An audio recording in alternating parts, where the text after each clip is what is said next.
Ode to Joy. We shall have everything we want, and there'll be no more dying on the pretty plains or in the supper clubs. For our symbol will acknowledge vulgar materialistic laughter over an insatiable sexual appetite, and the streets will be filled with racing forms, and the photographs of murderers and narcissists and movie stars will swell from the walls and books alive in steaming rooms to press against our burning flesh, not once but interminably, as water flows downhill into the full-lipped basin, and the adder dives for the ultimate ostrich egg, and the feather cushion preens beneath a reclining monolith that's sweating with post-exertion visibility and sweetness near the grave of love. No more dying.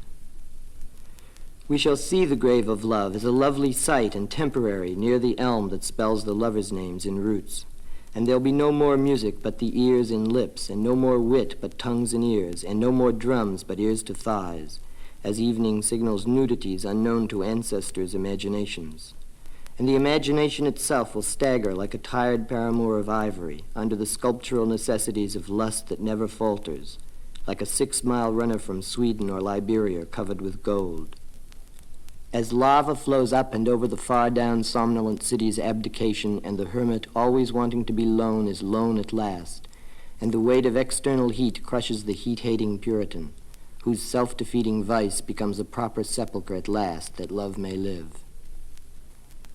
Buildings will go up into the dizzy air as love itself goes in and up the reeling life that it has chosen for once or all, while in the sky a feeling of intemperate fondness will excite the birds to swoop and veer like flies crawling across absorbed limbs, that weep a pearly perspiration on the sheets of brief attention, and the hairs dry out that summon anxious declaration of the organs as they rise like buildings to the needs of temporary neighbors, pouring hunger through the heart to feed desire in intravenous ways, like the ways of gods with humans in the innocent combination of light and flesh, or as the legends ride their heroes through the dark to found great cities where all life is possible to maintain as long as time, which wants us to remain for cocktails in a bar and after dinner lets us live with it.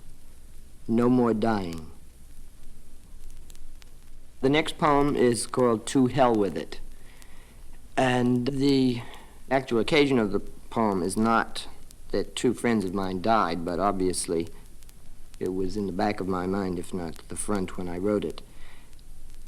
And I think that probably after the initial shock, death makes me angrier rather than sadder as an event.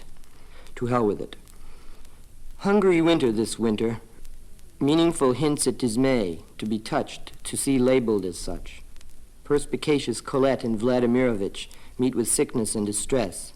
It is because of sunspots on the sun. I clean it off with an old sock and go on. And blonde Gregory dead in fallout on a highway with his Broadway wife, the last of the Lafayettes. How I hate subject matter, melancholy intruding on the vigorous heart, the soul telling itself you haven't suffered enough, Hialo Miel, and all things that don't change, photographs, monuments, memories of Bunny and Gregory and me in costume bowing to each other in the audience like jinxes. Nothing now can be changed as, last crying, no tears will dry, and Bunny will never change her writing of the bear, nor Greg bear me any further gift beyond liking my poems, no new poems for him, and a big red railroad handkerchief from the country, in his sports car, so like another actor. For sentiment is always intruding on form, the immaculate disgust of the mind, beaten down by pain and the vileness of life's flickering disapproval.